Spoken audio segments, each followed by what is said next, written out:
Hey, what's up, guys? This is Gary coming back to you here from the Ramsey Custom Shop. We are now on part 9 of the paint booth build, and starting off here with a little bit of footage from hanging the door. This door was given to me, and it's just an external residential door. It is insulated. It's one of those, like a walkout door for a patio or whatever.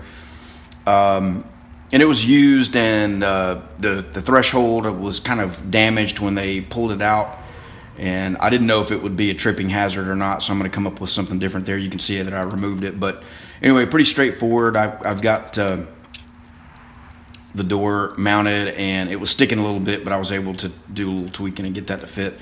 The header panel up above it is, gonna be fine, and I did go ahead and add another I guess whatever you call it, king stud, 2 more studs on each side of the door to give it more strength there. So, but the main part of this part of the paint booth project is just showing the back part of the paint booth. And here you see I'm putting in some brackets that I made. I've elected to use part of the wall framing as actually vertical runners for the filter bank, and then for horizontal runners of the filter bank, I had some leftover angle iron from another project that I cut down and am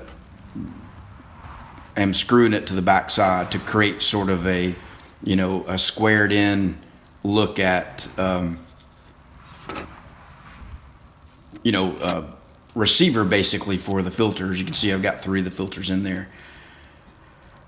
So just getting those screwed into place and trying to get those level.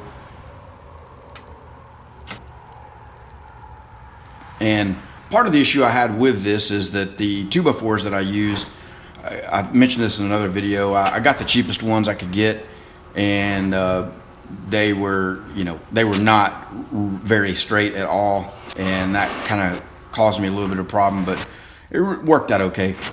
So here I hung up some plastic. It was a windy day. The stuff was just blowing around like crazy. And I glued and stapled that down to the 2x4s and stapled it around the opening. This is some 3mm plastic, probably should have been heavier.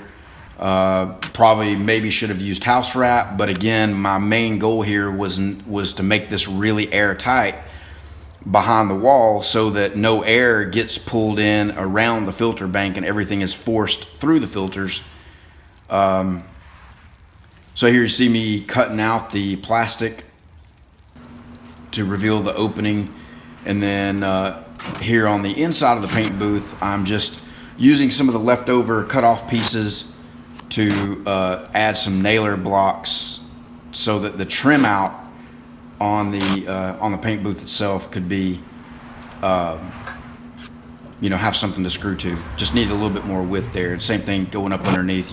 I'm almost off camera there, but just putting in some blocks here and there to be able to screw the trim to.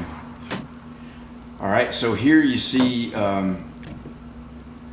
this is J-trim, and it's you guys that have ever done any metal building work know what J-trim is. It's basically how you trim out any openings, door openings, window openings. And I kind of messed up on this. They make 2 different versions. They make a header type and a vertical runner type. I don't really know the exact description, but the fold on it is different.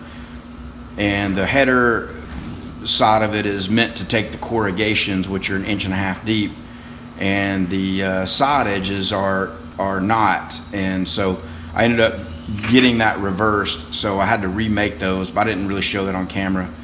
But just trying to get those made, and inside the shop I was notching the edges and making it so that it fit up as I didn't try to do a perfect job on it, but it fits pretty good. So just getting that in place there, getting it cased out, trimmed out and all. And then now starting to put my panels in place. So this part of the paint booth is not visible from the road or really even anywhere when you pull up into the shop. It's sort of facing the back corner of my property. Nobody's ever going to see it except for me. Or if somebody walks around there, they can see it. So I had ended up having some various, panels left over in different colors, and I just wanted to use them. Part of those panels were when you buy a load of panels, they give you a bottom and top panel, R panel, that they, basically are throwaways so that they don't damage your real panels. Well, I actually just used them, and so you see that I had some white and some of the galvanum color panels, and I just used them back there to save money because I already had them, and why pay for some that match the building. Now around front, I actually did use the correct panels and all. So anyway, this will finish up part 9. You can see the intake filter booth or filter system there.